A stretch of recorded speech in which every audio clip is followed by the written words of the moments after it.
Hello, my name is Micah Watson and I'm a composer and music producer. Most of us freelancers and creatives like to spend lots of our time working on our craft. And if you're anything like me, you get quite comfortable living in your head and in your imagination, full of your own ideas. Which is why reading this book, Year of Yes, made such an impact on me. I wanted to take a page from someone else's book and teach y'all what I learned. This book, The Year of Yes, tells the story of the journey that Shonda Rhimes went on when she decided to say yes to everything that scared her. The transformation in her life was truly phenomenal, at least according to the literature. So why is this relevant to us? Well, Shonda Rhimes is an incredibly famous scriptwriter and she loved nothing more than to live in her imagination and make up stories. She was so comfortable there that it ended up affecting so many areas of her life. And I think many of us are in the same danger. So she decided she wanted to change and she took that bold step of committing to saying yes to everything that scared her for a whole year. So I've got 5 things that I've learned from reading this book that I want to share with you. Number 1, just because saying yes feels hard doesn't mean it shouldn't be said. Yep, sometimes doing the right thing won't feel natural. It'll feel like every part of your body is rebelling against you. And sometimes you simply don't want to do what feels right. But be honest, where in your life have you gotten too comfortable? Where have you settled? And where in your life do you need to begin pushing against the wind? If there are too many areas of your life, just pick one and start small. Point number 2, follow through is everything. Change doesn't just happen, and it definitely doesn't just happen by merely thinking about it.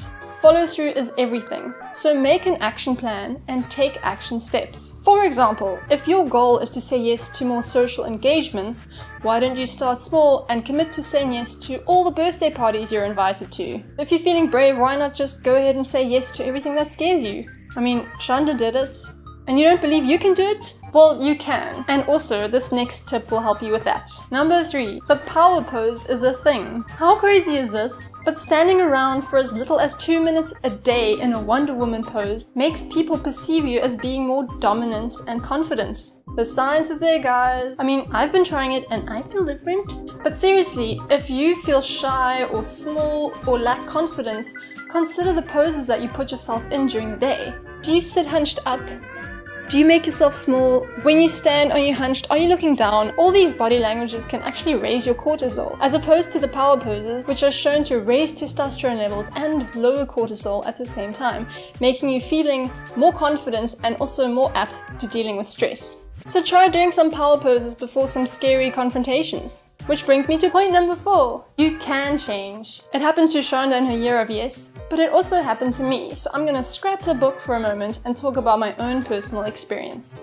I used to have acute agoraphobia and separation anxiety. This means a lot of things, but to drastically summarize it, anything that sent me out of my comfort zone, like anything I did, sent me into uncontrollable and all-consuming fear and panic. But I changed, and trust me, if I can change, then so can you. We can rewire our brains. And Shonda's testimony in her book also shows it. She didn't just change from having massive social anxiety to being able to cope in social circumstances, she ended up loving it. And in all her woes of learning to take charge of her anxiety, she had a support group that was there for her every step of the way. Which leads me to my final and possibly most important point. You are not alone. You are never alone, and I am never alone. So why is it so hard to remember that? We need to make it a habit to continually remind ourselves that we are not alone. When I was dealing with my anxiety and when I had to go to meetings, I got incredibly scared and I had an action plan. I wrote down a list of people that I could call if I were to feel faint. I had people either sitting in the car waiting for me downstairs so I didn't have to drive, or I had someone physically just there for me. I want to encourage you with this. We are all creative people, and so we can all find creative solutions to our problems. We can all find an action plan that works for us and that we can follow through on. But no matter how we decide to tackle our fears, we are never alone.